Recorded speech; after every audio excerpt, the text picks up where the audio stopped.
Welcome to PolyCast, a civilization podcast focused on game strategy. CanusAlbinus, Makahlua, TheMeInTeam, MegaBearsFan.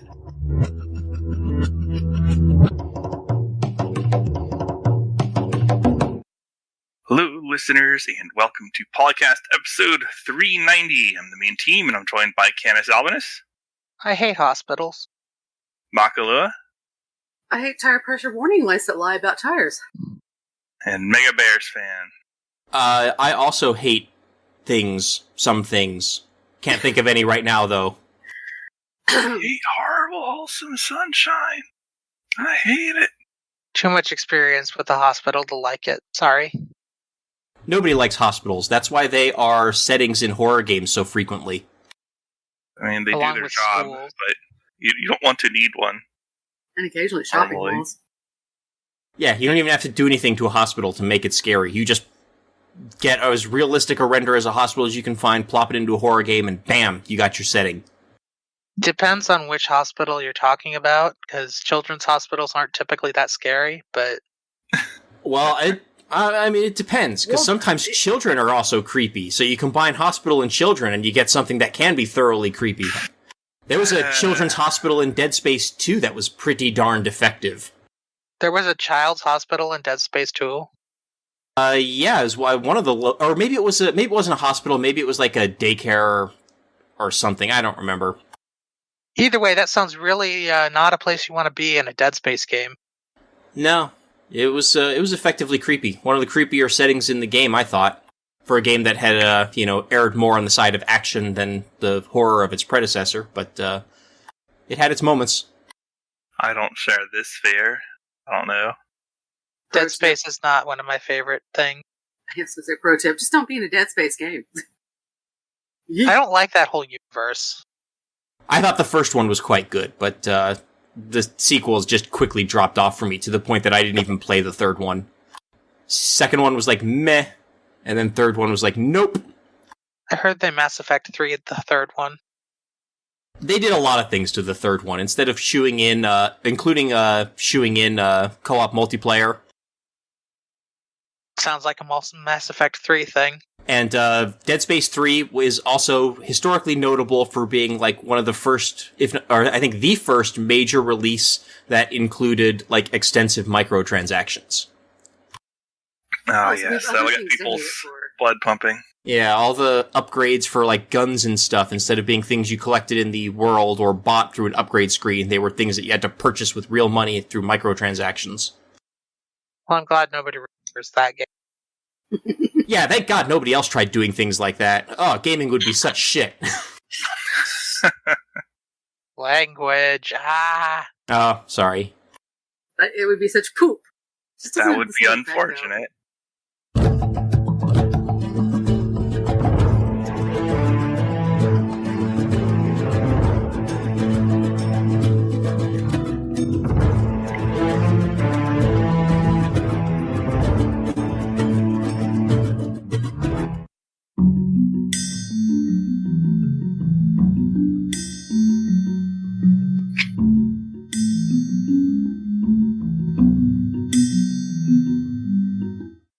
Well, this is the month where Civilization 1, the franchise itself, turns 30 years old. We don't really have a specific release date for the actual game because it was just kind of listed as September 1991. Because back in those days, there weren't really the same kind of release systems the same way that we have nowadays. So, congratulations to Civ for being 30 years old. Yeah, back then you'd have to just ship them out and just hope that the stores stocked them on the day they were supposed to be stocked. Yeah. You were lucky to get a specific month and not just quarter or whatever. Yeah. I remember lots of times I'd be waiting for a game, I would get like subscriptions to like, PlayStation Magazine and stuff like that, and I'd be anticipating a game, and I'd go to the store to buy it, and it just wouldn't be there, because it had been delayed, and I had no friggin' clue, because there was no internet. Oh, there was... Yeah. Well, in 1991, no. Later on, yeah, but even then, nobody would Unless somebody knew somebody at the company, nobody knew about the company half the time. Yeah, well, yeah, there was an internet, but there wasn't the flood of news about every little thing that we have now. Maybe it would have been a better world if we didn't have that. Yeah, we're definitely living in the nightmare that was predicted by Hideo Kojima in Metal Gear Solid 2. But anyway, hooray! Happy birthday to Civ. It says here that the game mostly spread through word of mouth because there was little promotion because Microprose's management had animosity toward Meyer's game. Well, good for you, Microprose, being stupid even in your early days. Good job. That wasn't very smart of you, was it? Yeah, publishers at that time didn't know what to do with a lot of these PC games that ended up becoming super popular. I think we've all heard the anecdote that EA didn't want to publish SimCity because there was no win condition. And they're like, how can we publish a game that nobody can win? Nobody's going to play that. Many entries and billions of dollars later, yes, you can. Well, maybe EA had the final laugh because they thoroughly burned that franchise to the ground. Yeah, I mean, eventually. How dare you not work the way we wanted to? And we would have gotten away with it if not for those darn kids. EA back then was like, it still resembled a company run by human beings to some degree. It actually had some good releases even back then. So did Microprose for that matter. Even though it certainly missed the ball with Civ, but there's some good games that came out of Microprose. Yeah, back in the old days, they were a good company. Yeah, I thought they don't exist anymore, do they? They went out of business and then they were resurrected, I think. And they were a different company that made hardware. Okay, well, that doesn't count. Yeah, I think I remember looking this up one time and going, what? Not for the purposes of considering them as a contiguous game company. They died, basically. Former offices closed in 2001, ceased to exist as an entity. The brand was revived in 2007 when it was acquired from Atari Interactive and licensed to the Legacy Engineering Group for Consumer Electronics. In 2018, the company was revived and has since begun making games again. No. Has currently got a few games in production. American Battle Carriers? No. Wait, yes. Task Force Admiral Volume 1, American Carrier Battles. Operation Harsh Doorstep, and Sea Power Naval Combat in the Missile Age. Well, that's Microprose going back to its roots. Yeah. Well, if you're going to revive the company's name, I guess you'd be doing so because you're making something at least somewhat along the same lines. I can't imagine, though, that there's any continuity in, staff, though. So, in that regard, Is it really the same company, or is it just, effectively a different company that's trying to make the same genres of games? I would hold it's a different company. I would hold that, companies like Blizzard are a different company now than when they were good. But at least in a case like that, you have, that continuity, it's hard to... Yeah, I agree. It's a ship of Theseus. So. Yeah, it's a ship of Theseus problem where it's hard to pick out that point where it's no longer the ship of Theseus. That's true. Even though every part now is different than it was at the beginning. It's true. Blizzard at least has that, but even so, I'd argue that at some point, even though I can't pinpoint when it was, they certainly became very different. But with Microprose, we even have that point in addition to everything else. I'm just surprised that a company named Microprose still exists and makes games regardless, though. Yeah, that's a surprise to me, especially... I had no idea. You said 2007 was the revival? 2007 was when it was revived as a consumer electronics company. And then they did pretty much nothing. Well, they were owned by somebody else. And then in 2019, they were bought by somebody who wanted to make games again. Okay, so the making of games is a recent thing. Yeah. The return to gaming is... I also imagine... a revival of 3DO in the strategic studies group. I also imagine that they don't own any of the properties that they used to own either, so they've got to just create completely new IPs. Unless their parent company owns something that they used to own. I'm reading here and mostly proving to myself that I do not understand intellectual property law, because it doesn't very clearly state what happened. That stuff can be a little bit complicated. I would estimate that none of us understand that completely. Oh, apparently the guy that Sid started the game, the original company with, who I believe his name was Bill Steely, is working with the new micropros again. Oh, Yeah. Then there's more continuity than we thought. Yeah. Well, there are two separate companies. The original company is gone. Well, anyway, happy birthday, Civilization. Happy birthday, Sid. Civilization games also usually release around September or October, which means their releases usually coincide with my birthday. And mine too. Yeah, it's always a nice little birthday present when a new Civ game comes out. Even if it is Beyond Earth. Well, it was. Hey, come on. We've talked about it before. It was enjoyable. Just like it needed that one more expansion. Yeah. But we didn't get that, so. That's good. It was still a nice little birthday present. Mm-hmm. Yep. But this year I got to deal with the fact that there's a Pokemon game and a Dark Souls game coming out the same weekend. Good luck with that. Yeah. Are you talking about Elden Ring? Elden Ring and Pokemon Legends Arceus. All right, well, you better hope that Firaxis doesn't announce a Civ 7 at that time, too, then. You're going to be in real big trouble. Yeah. I might be in real big trouble anyway. Doesn't matter. I'll figure it out. That combination of games looking forward to makes me smile.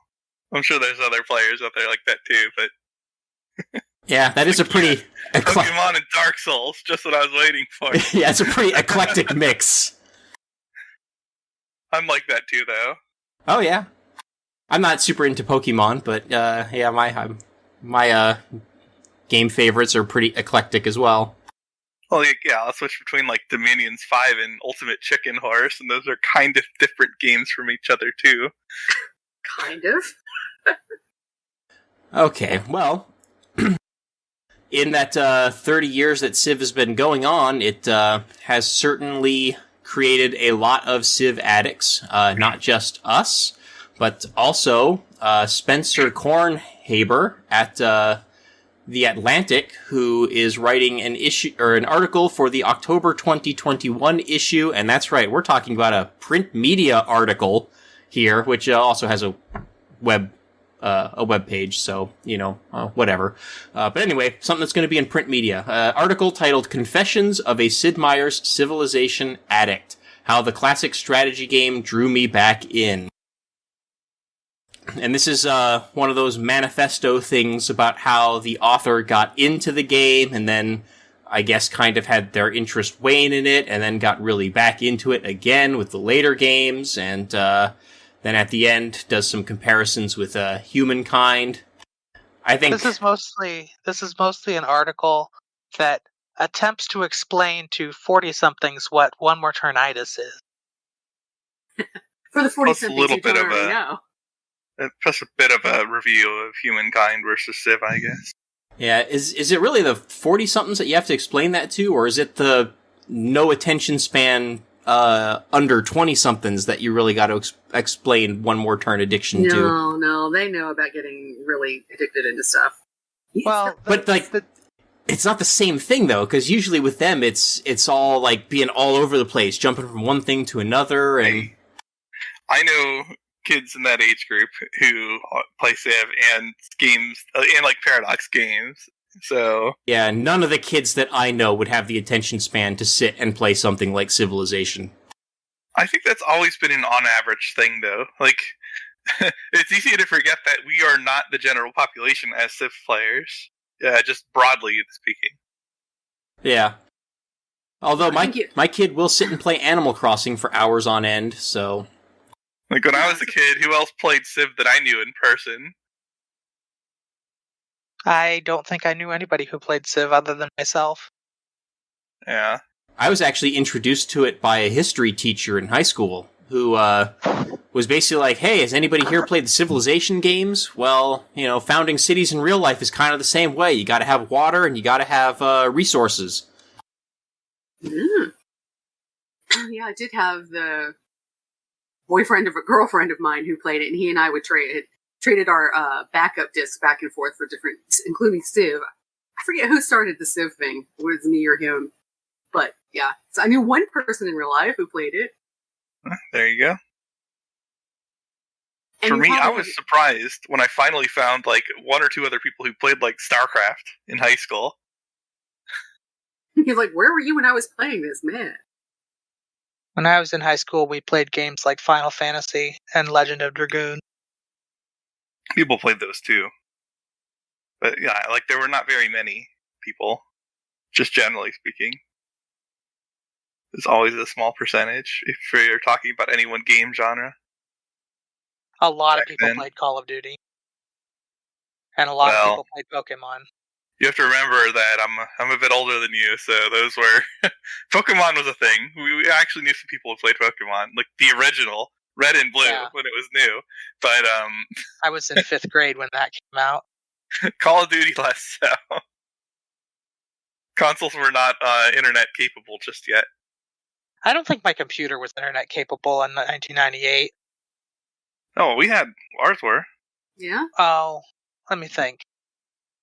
We probably had dial-up stuff. Yeah. Yeah. So, like, it you was could run something that done. stuff on, like, Battle.net or whatever. And that would have been. I knew some people when I was in college that I also worked at the movie theater with, that we were playing StarCraft over dial-up. We all were here in the same city, of course, because we worked at the same place, but playing it over dial-up. It was like, wow. That's back when they had, what was it, the Spawn disc? Only one person had to have the main copy. And Yeah. It's impressive how well that ran over dial-up, all things considered. yeah. Had to be better with your netcode when you didn't have a fire hose worth of data to send. Yeah. But it was very impressive. Like, and its infrastructure for, like, reconnecting when there's connection issues was also really good. Like, if you had awful internet, sure, you'd be lost sometimes, but that was comparatively rare. As long as you didn't have AOL, you're No. generally good. You've got mail. You've got no choice. In some places in the country, yes, you really had no choice. We did not use AOL. We had a second phone line, too. Guess, I can thank my dad for being tech savvy. And I think The Atlantic is, even in print media or its website, tends to skew a little bit older, I'm in my 40s. So it's like people about 10 or 15 years older than me, so close to my mom's age of people. And those people are not as tech savvy and probably never experienced that one more turnitis thing. I mean, Mom would know because she played it too, but she's unusual in that respect. So that they're trying to explain to the not older, but later boomers and and even some of the older Gen X people, this is one more turnitis. I mean, I've experienced it. Yeah, for years, my parents would give me a hard time about, all the time I would spend playing video games. And then, I think shortly after I moved out, graduated from college and moved out, my mom got hooked on Farmville on Facebook. Oh, and God. and there was one point where she told me, I understand now. Of all the games, though, why? Well, Because it was there. yeah, that's our parents are on Facebook. But then, of course, even she got sick of all the, the aggressive monetization and stuff like that they started putting into that game that just kept getting worse and worse and worse. So, good for her for not putting up with that bull. Yeah. And Mom would kick me off so she could play Legend of Zelda.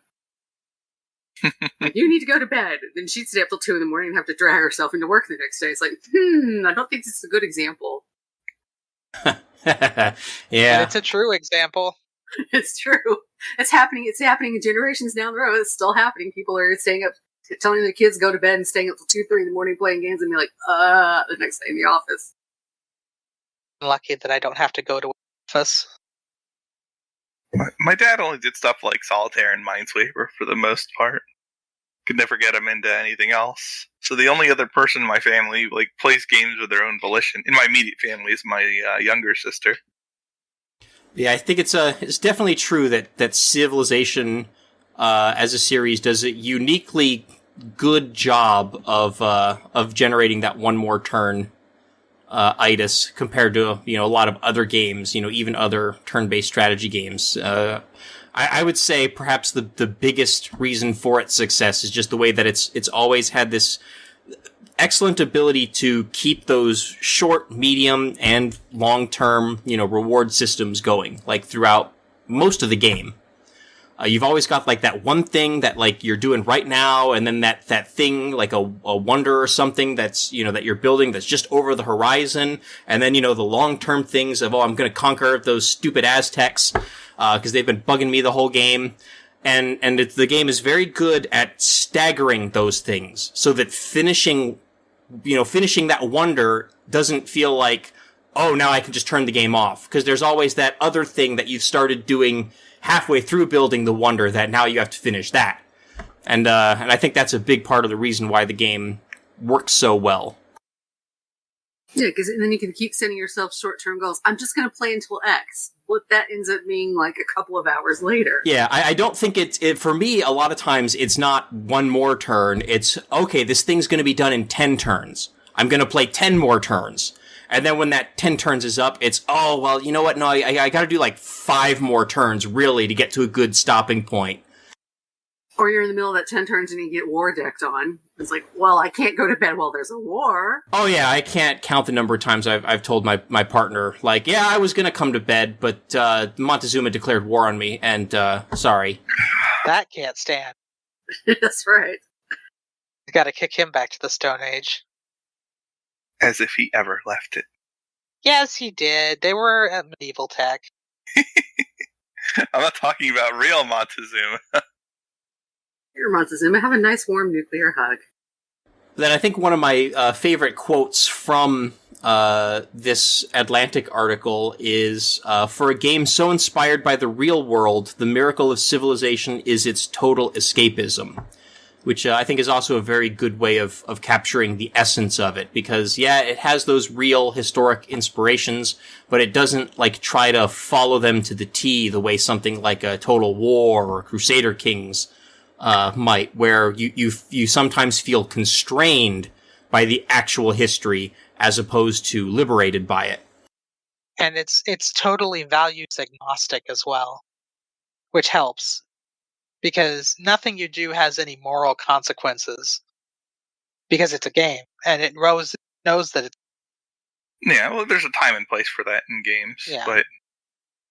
Civ is not trying to moralize to you about what's good and bad. It just lets you do what happened in history. Although, History. some versions of global warming are a little awkward in Civ. Well... It's a problem. But yeah, it's not really a moral lesson. It's just extremely annoying. It's complicated. Well, I'm thinking back now to like the old Civs too, where you get like a random pollution just appearing, and you could like go clean it up.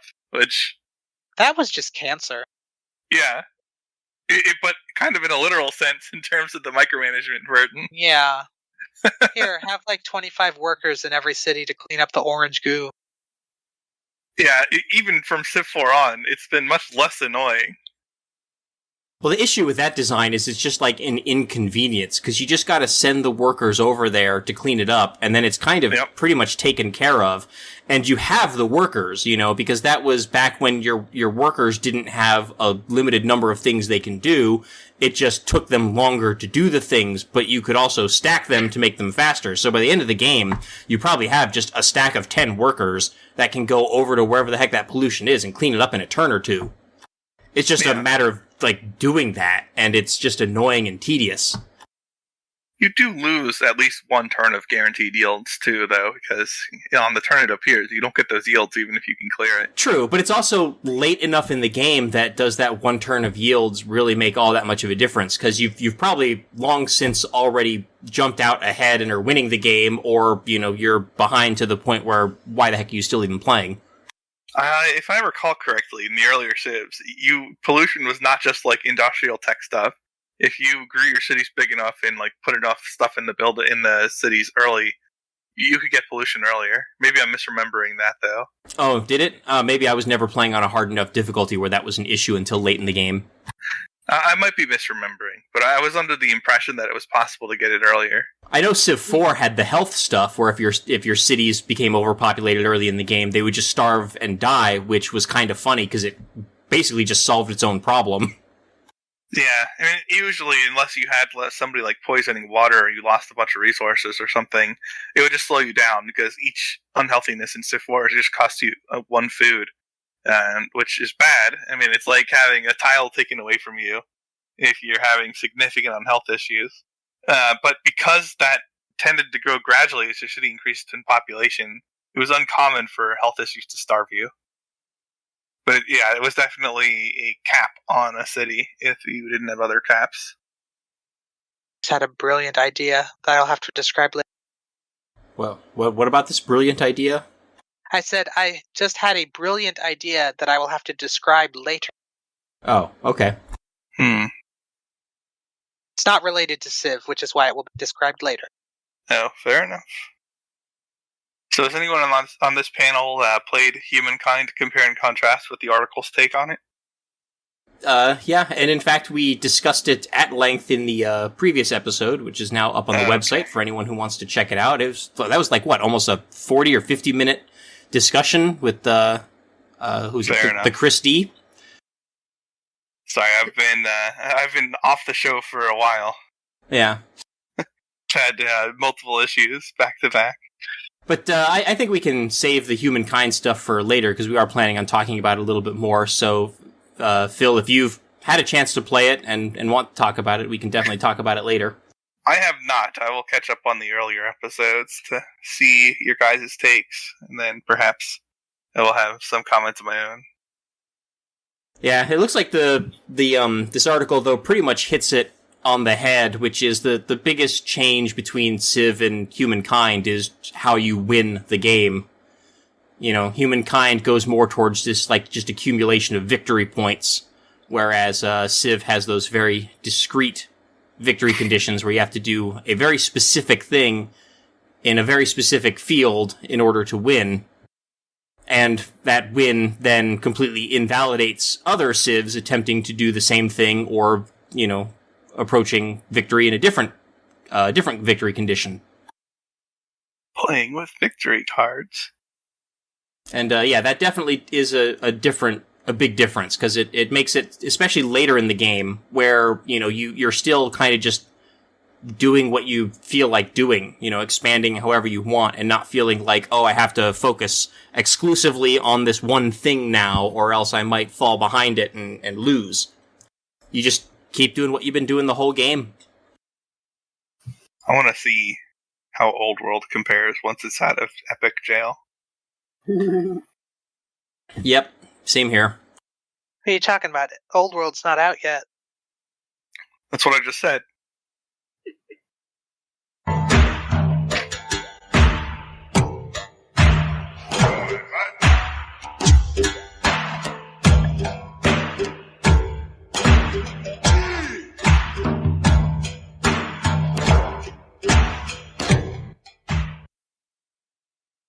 Well, speaking of multiplayer things, all I ever have is somebody one of our forward. I can talk, I swear. One of our founder and former co-host, Dan Q over there, in Civ Fanatics posting about Out of Sync. There's an out-of-game suggestion for this, because this has cropped up a lot in the multiplayer, that somebody will drop for whatever reason, whether somebody's had a crash, their connection gets temporarily disrupted, and you have them come back into the game, and then the rest of the game, they're out of sync, and that's not a fun way to play. And warning you two, was one of our players in the Saturday multiplayer games. They play cooperatively on a weekly, not just on a weekly basis. I've seen them in the middle of the week, just randomly playing. And through trial and error, they figured out a trick, sort of, to address the out-of-sync issues for your multiplayer. It's just the last couple of updates. It was fine for a while, and then it's gotten really bad. But the way you do it, you have your host exit the game and clear their download cache through Steam settings. Which, I don't know how that, I mean, like, nobody needs to know why this works on a technical basis, but it works. And it's saying this is particularly good when you're having a lot of players desync, because it seems to say that, suggests that there's a host issue as opposed to a player issue. I mean, sometimes it's the internet, because like we have our European players and they'll both desync and then come back in, and sometimes it's fine and sometimes it's not. Just trying to get everybody back on the same page, kind of. And the sooner you do it, the less time you're going to spend worrying about trying to resync yourself or having to wait for the resync every turn, which I've had that in a couple of games and it's miserable. The sooner you do it, the sooner you can get back to normal playing things. And he does have the exact, in the post, he has the exact place to go in Steam to get that. And I think because you're going to have to log, because it's going to clear your login to Steam, so you have to log back into Steam too. But it's a quick trick. It's not, I mean, it would be nice if we could figure out why this is happening and patch it, but I don't think we're going to get much patchwork left on Civ, so this is your solution for the time being. It's something, at least. Anecdotally, I can say this works. Yeah, I do can say it works, because we had to use it multiple times. I like Booktu's response to this, which is, I've been busy playing Humankind and preparing for my exams. Well, good luck to you, Booktu, for completing those two particular combination of things. Yeah, I can relate to that. You will need the luck. On exams, yes. Gaming and exam prep. Yeah, especially this kind of game. Well, hopefully you don't need luck on Sam. Well, I mean, good luck in balancing the two things to the point where you are successful at both. Ideally, you don't need that much luck with the game, either. That couldn't be true. I thought you told me to upgrade my luck skill. You have to put more points into it. It's different. Mm-hmm. Yes, many players have struggled with that particular combination of things. Hey, I made it through school. I think we did okay. Yeah, I got through too. I even did pretty well. Just have to allocate enough time. Or do like I did and have no social life. Well, that's one way to allocate more time. Yeah, it definitely helps. I mean, your choices have to reflect what's optimal for you, not for other people. Well, it wasn't optimal for me, but I survived, so... Okay. Speaking of survival, I guess, we have a reference to Twitter here on our show. It's unusual for sure. It's coming from a tweet from Sidmir's Civilization. Which tech have you found the most game-changing and why? And even thinking about this a little bit, I'm not sure what I would pick. Some people have said nuclear weapons or sending settlers out, bombers, etc. And it does vary a little bit game to game, how effective those are. For example, there's no single tech in Civ 4 that would give you nuclear weapons. You need fission and rocketry. That doesn't really work in that case, for example. Like things like Apostolic Palace come to mind. But even like a simple tech like the wheel, like if you try to play Civ games where you can build roads without access to building roads, it's awful. So that's pretty game-changing. Unlocking the ability to trade technologies in earlier Civs is very game-changing if you have technology trading on. Gaining access to vassals is very game-changing. So I don't know what I would pick as the most. I think it really depends on a lot of circumstances, one of them being the map conditions. Because if you're playing on a continent's map, then, I would say there's probably a case for whatever tech in that respective game unlocks the ability to cross oceans. Currently it's cartography. But I'm not sure I agree, just because it's possible to win without either meeting the other continent or bothering with it much. So, even when you do meet them, you get some benefits, but I'm not sure that's on the same order as things that give you, completely new game options outright.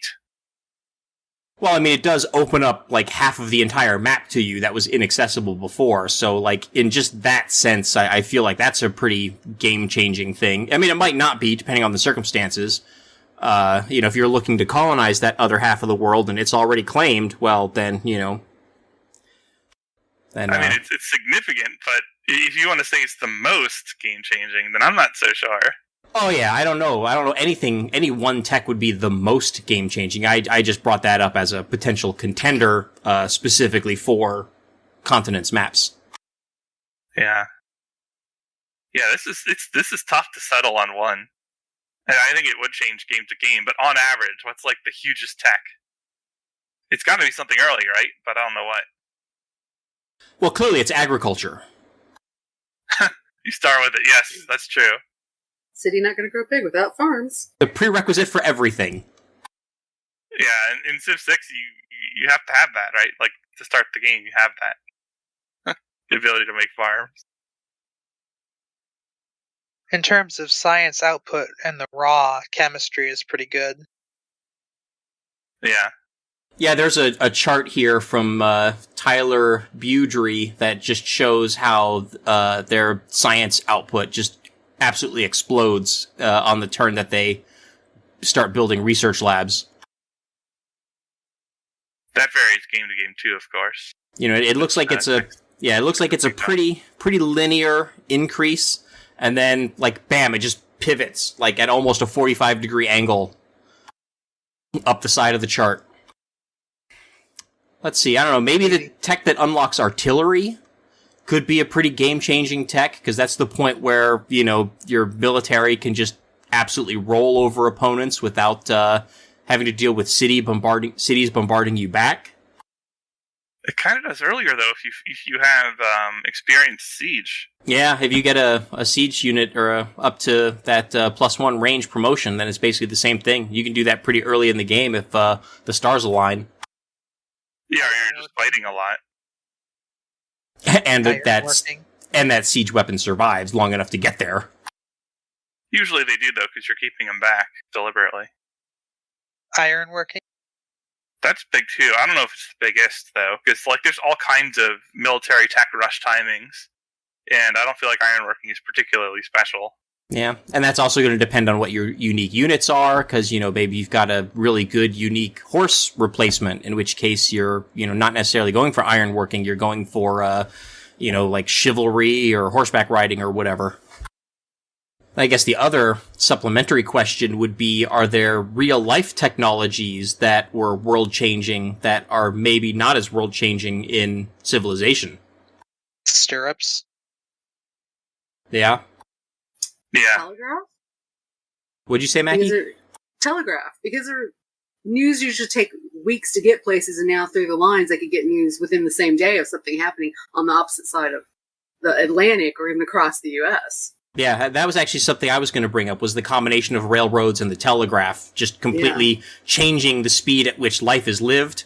Something that I think is always underrated is the invention of the elevator, which allows for, city growth vertically as opposed to outward, and allows you to cram way more people into way less space. I think, you need more than the elevator for that, though, because you need the structural design that can hold up. Yeah. It's basically steel. Right. Yeah. So, and railroads are pretty darn good in Civilization. So to say that railroads are good in the game, but that it still doesn't feel as dramatic as that invention was in real life, I think is still saying a lot to how much of a difference that particular technology made to real life human civilization. Industrialism. Yeah. Oh yeah, for sure. I'd say industrialism even more than something like gunpowder in Civ, even though gunpowder in Civ is much weaker than it was in reality as well. Stuck on the other side of the computer right now. There's a cat who is on top of Yeah, on the military side, tanks are also a joke in Civ compared to their influence in real wars. Radio, maybe? Yeah. And the internet, for that matter. Just telecommunications technologies in general, I mean, have just changed the world so much in such a short time. And the game, like, really doesn't quite do that justice, but there's also, I don't think it could how would it? Because, like, if you made text as impactful in the game as they were in reality with something like the internet or telecommunications, the rate at which it would put the first civilizations to discover it in front would be like game over. It's like, oh, well, that guy got internet, so I guess we lose now. Well, and there's also just the gameplay contrivances that, you know, don't replicate the real world, where, like, right from the start of the game, you have control over your units wherever they are on the map. You don't need telecommunications to give them orders. You know, this isn't like a game where your unit gets far enough out into the fog of war and it, like, disappears off of your radar and maybe it comes back and tells you stories of its adventures, and maybe it dies somewhere and you don't find it until your archaeologists, you know, discover a relic from it, you know, 4,000 years later. So, like, you basically have telecommunications from the start of the game as just a matter of simple gameplay contrivance. But, again, it's like, how would you do it any differently? Yeah, and that's an important point that I often point out in the Paradox games when people talk about things that are not historical or whatever, is that the player, just by default, is, like, basically a god entity making decisions in a contiguous fashion for a nation across periods of time. And there's no historical parallel for that. That's never happened in history, obviously. So... that we know of.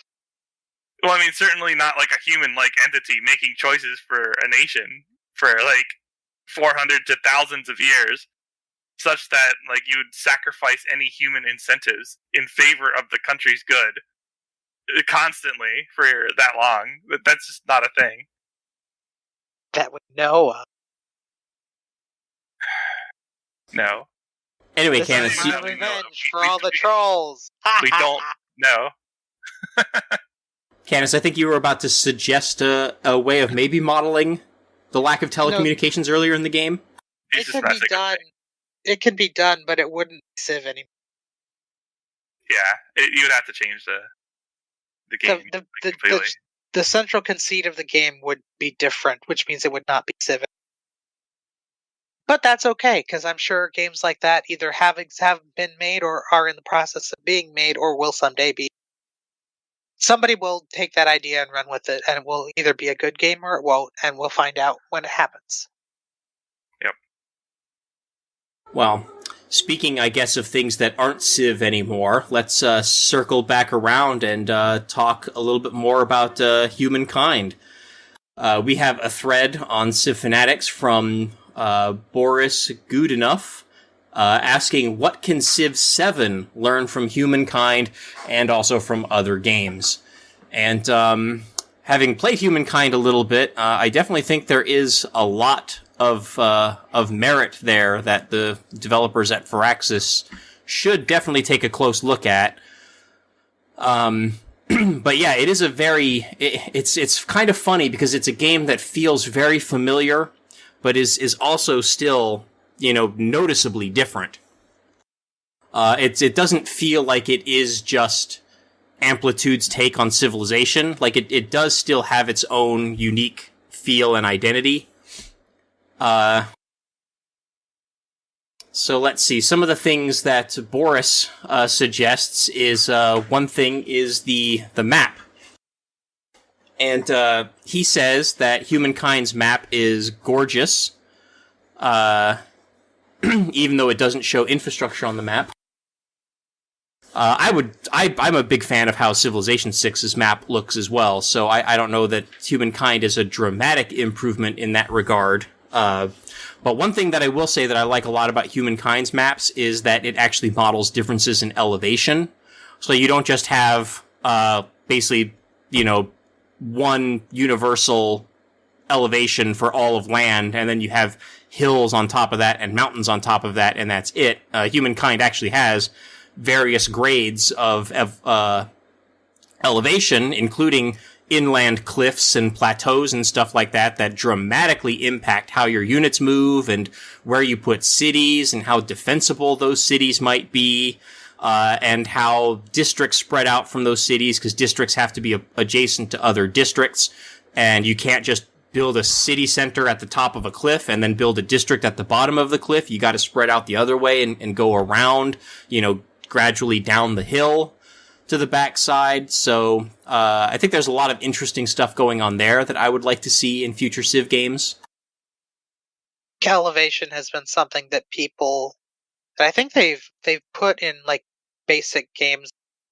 In my brain is not working. I think in the Civ 5 demos there was height elevation years ago. Oh, really? I think so. I remember, like, in the Civilization anthology that they released before Civ, or right around the time Civ 5 came out, there was a few video items in that showed demos of Civ 5, and I seem to remember there being elevation changes in that. And I also remember that they took them out because they caused too much confusion. So maybe it will be re-added at some point in the future. Yeah, you definitely have to have a really good art team that can figure out a way of making it clear to the player, like through the visuals and the art of the game, where those elevation changes are, because that actually has been a slight problem for me with the Humankind. I don't know if you can rotate the camera or change the camera angle at all in Humankind, other than just scrolling out and scrolling in. But there have been times where there's, a cliff on the far side of the camera that on certain terrains I just don't see. It's kind of analogous to that problem in Civ 6 where there's those tiles somewhere that look like they might be hills, because they have that little tiny shadow over one side of them, but they're not hills. So there's a little bit of that in Humankind as well, but overall, it's pretty easy to tell where the elevation changes, and that's a testament to the work of the art team. And if I remember correctly, I think Alpha Centauri had changes in elevation, even in its 2D isometric sprite-based graphics. Yeah, because it treated the map as a flexible layer kind of thing. So it would, if you had a high mountainous area, it would lift it up a lot, and it had and every 1,000 meters of elevation, it made differences to like your rainfall and stuff. Because it even modeled proper rainfall. Like one side of a mountain area caught all the rain, and the other side was very dry.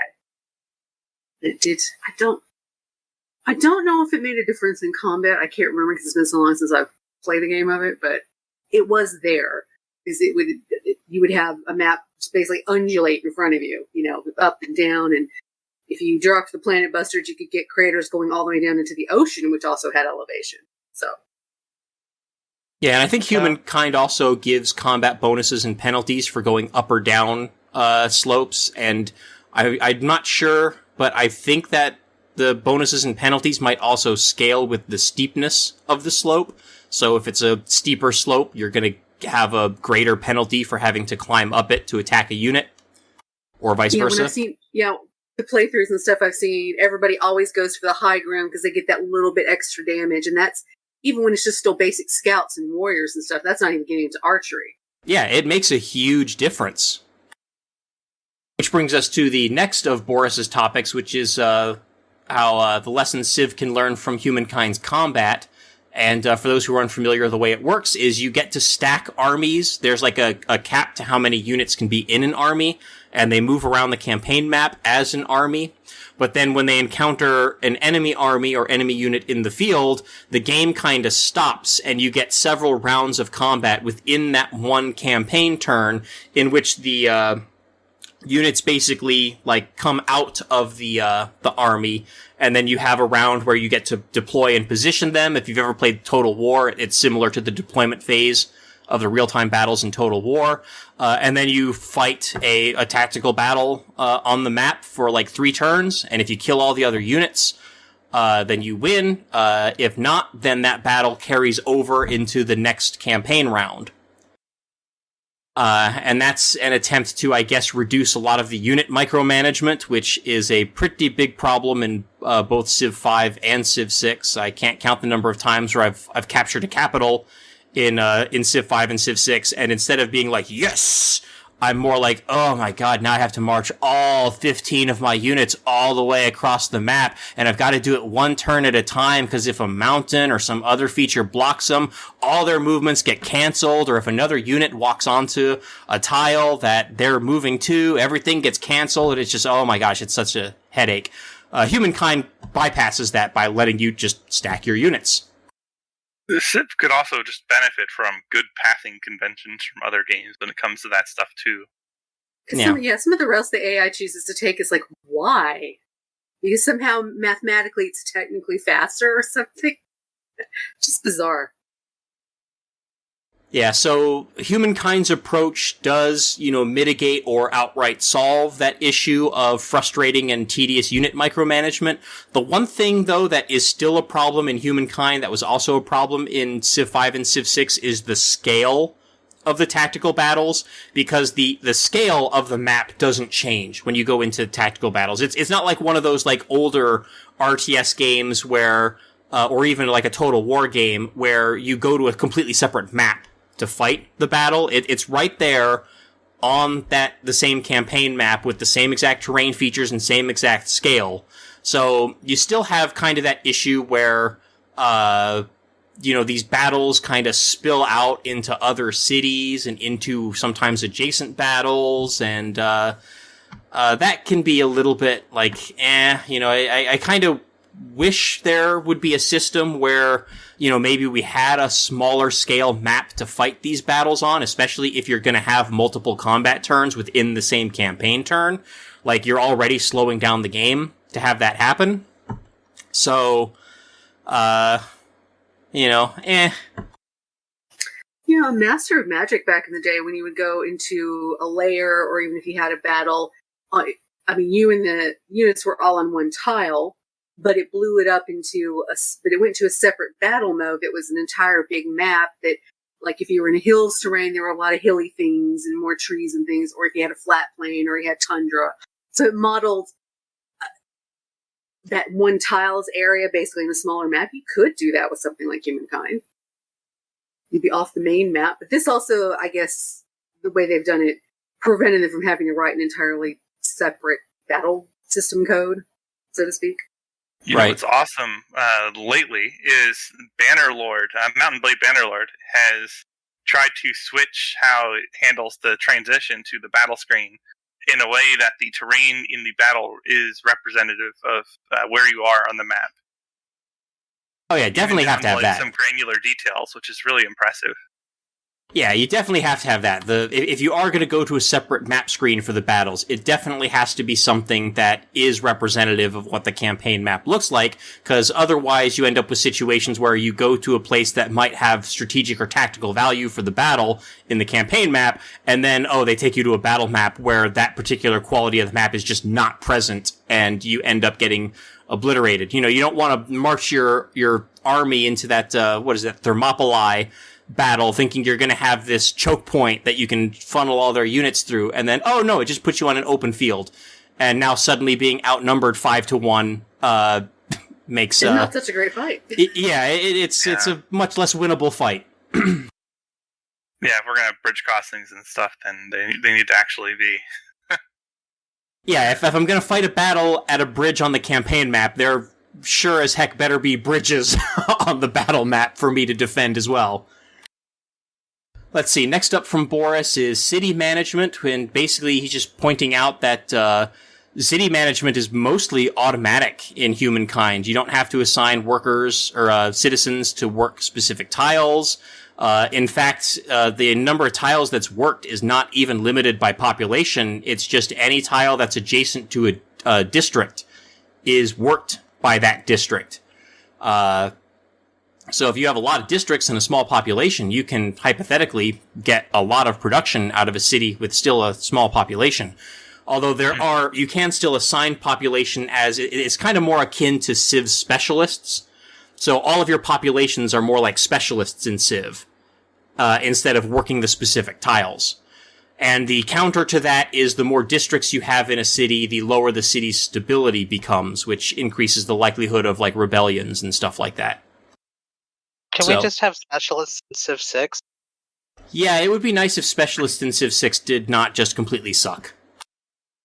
So yeah, that's definitely a different way of doing it, and Civ 7 could maybe take some lessons from there. Although I think I kind of like the citizens working tiles mechanic from Civ, like as is. I don't think that's something that needs to change. It's not necessarily, I think, a better system in Humankind. It's just a different system that works for that particular game. I hear that Old World, when it comes out, has a good method of ending the game early, and that's something to emphasize. So perhaps that is a place that Civ could explore as well. Yeah, which goes into the next of Boris's topics, which is victory conditions, where Humankind has one victory condition, and it's a score victory condition. It's analogous to, in terms of Civ, if era score were victory points. That's kind of how Humankind handles it. But you have a lot of flexibility in going for that victory point score, though. You can start out being militaristic and then roll into something more cultural or scientific and still win the game. Whereas Civ, once you pick one of those, you have to commit through the rest of the game to get to that victory condition. Yes, and in Humankind, this is something that I don't think was brought up by Boris as something that Civ could potentially learn from Humankind, but the perhaps biggest difference between Humankind and Civ is that in Humankind, you're not picking one Civ and then playing that Civ for the entire game. Every era, you have the opportunity to select a different civilization, and that means you can either pick the civilization that best suits the strategy that you're already playing towards. You know, maybe in the classical era, you were a commercial, mercantile trade-based civilization, so you get into the medieval era and you pick another commercial mercantile trade civilization, in order to keep compounding and snowballing those benefits you're receiving. Or maybe you decide, hey, I'm falling behind in science, so I want to pick a medieval civilization that specializes in science, so I can catch up to the other civs.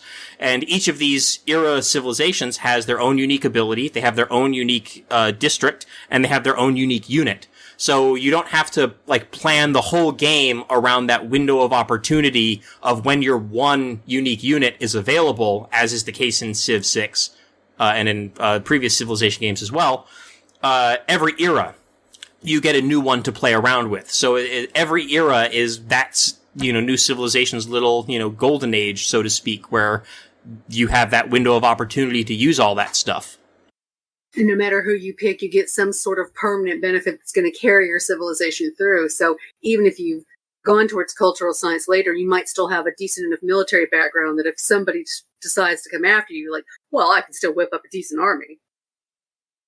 Right. And, there are multiple ways that civilization could invoke, analogous mechanics. I don't know if Firaxis would ever want to go the route of completely changing your civilization each era the way that Humankind did.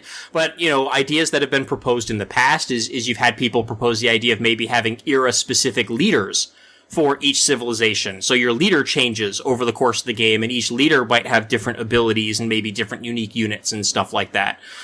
Or just have the same leader, but you do have maybe era-specific unique units and maybe era-specific unique districts and stuff like that, or buildings or infrastructure or improvements. Or give the leader something every deck, every era. And it doesn't even necessarily have to be every era. It could be every other era, because, there are going to be those civilizations where it's hard to come up with something, for every era. You have a lot of, ancient and classical and medieval civilizations that didn't survive past those eras. So, what is a modern unique unit for the Aztecs? That's going to be a tough thing to come up with. Eagle Scouts. Yeah, sure. Era. They just run around on motorcycles or ATVs now. I mean, come on. They have jetpacks and actually fly. That's why they're called Eagle Scouts. There you go. Eagle Scouts, yes. Because that's a historical thing, the jetpack scouts. Just like real history. Another little difference that Boris points out that can be significant in Humankind is that there are some like units and infrastructure and stuff that require combinations of resources. Let's see. Do they have any specific examples? That used to be a thing in the Civ games. Yeah, and that's something that I would definitely like to see come back. You know, like it would be... I think it's reasonable for like a mounted knight, to require both a horse and iron. You know, maybe in the context of Civ 6, it's 5 of each instead of 10 of one.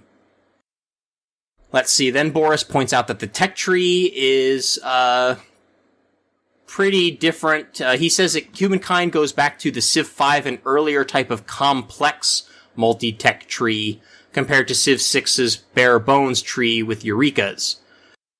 Is there a way to get the best of both? I'm not sure exactly what he means by complex multi-tech tree compared to bare bones tree. I guess I think because there's not just one good path through there. The other thing is Humankind. With I think there's only a handful of text or exceptions. You're also gated within the era until you move to the next era. You can't do like a deep dive all the way to something like going for gunpowder super early so you can overwhelm everybody else. No, I have been able to research text from future eras in the current era. Yeah, I think it's only like certain exceptions. Yeah, so if there is gating, it's not just a simple matter of you can't research text from future eras. There's something else going on. I haven't run into it specifically yet, so I don't know how that works. And then lastly is Boris talks about the civics and social policies, whereas Civilization 6 separates them. Humankind just has a lot fewer, but each requires decisions that move your faction in one direction or the other. And what's also interesting about the civic choices in Humankind is that they come about as kind of emergent events based on what happens in the game. So you don't just like unlock a tech or whatever, and now you have access to bureaucracy or whatever.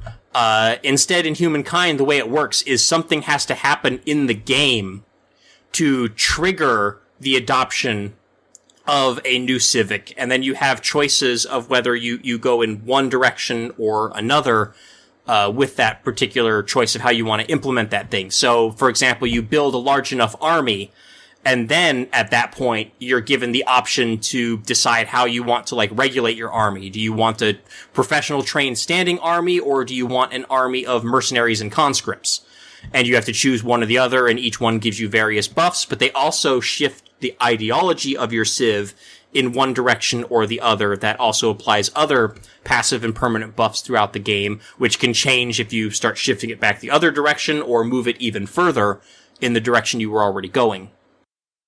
So, in any given game of Humankind, there might be lots of social policies that you just never have an opportunity to adopt because there was just never an opportunity. They were never relevant to your civilization. Whereas in Civ, you can always just pick whatever social policies you want once you've unlocked the prerequisite technology or civic. Yeah, it's almost like a tech tree of civics, if that makes sense. Yeah, and it kind of reminds me, again, trying to look for an example within the Civilization games, is it kind of reminds me of the events in Beyond Earth, where you would do some things in Beyond Earth, and then you would get that little dialogue box that would pop up that would give you, like, two choices of, like, maybe how you want to specialize some building. You know, do you want it to give you food yield, or do you want it to give you more science yield? And then you would choose one or the other, and it would give you a permanent buff to that building for the rest of the game, depending on which you chose. It's the civic system, or the social policy system in Humankind kind of works in the same way, where you do a thing, and then you're prompted to make a choice on how you want that thing to be implemented for the rest of the game. And so what it does is it makes it feel more like your actions are shaping the ideology and the government and the society of your civilization in more emergent ways than they happen in Civilization, where it's just like, oh, unlocked a new government, adopt a new government, fill it with social policies, whatever the heck benefits me the most right now, So there's that greater sense of a gradual kind of evolution of the society in Humankind compared to perhaps Civ 5 and Civ 6. So yeah, those are Borif Gudanov's thoughts from the forums. I don't really know that I have a whole lot to add, and I don't know if anyone else here has played a lot of Humankind. I don't think I've mostly watched it and played a little bit in the bids. I don't know that I have, I don't know that I'm qualified to really, throw big opinions out. But yeah, I think the biggest things that Firaxis should look at in Humankind is the implementation of the victory system and that concept of switching civilizations each era and therefore having era-specific unique bonuses and units and infrastructure. Again, I don't think Firaxis needs to do the exact same, copy it verbatim from Humankind, find a way to fit those into the existing civilization framework. But, it definitely is nice to have that unique stuff every era and not feel like, oh, I'm coming to that narrow window of opportunity where I have my unique unit, and if I don't fight a war now, I'm never going to get to use it. Even if, right now is not necessarily the best time for a war. Maybe I'm friendly with all of my neighbors and there's just no one to fight, or maybe I'm outmatched. You always have in Humankind that opportunity later to utilize a unique unit. And I think Civ 6 kind of already went a little bit in that direction with having some civs that have multiple unique units, or the civ has a unique unit and then the leader has a unique unit. And in some cases, they are in different eras, so that you do have multiple opportunities to take advantage of a unique unit.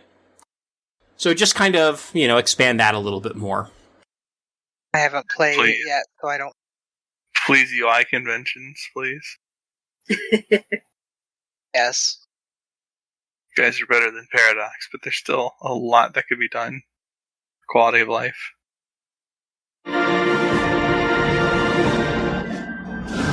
There we go. This has episode 309 PolyCast. I have been CanusAlbinus, and I have joined with our full bevy of co-hosts, Makahlua. I know what a queue is, I swear. TheMeInTeam. And I know what to put in the queue. And MegaBearsFan. Mackie just wants to give me more stuff to edit. At least silence is easy. Yeah, it is. Floop, floop, floop, floop. That'll be where to go to get the noise reduction. Yeah.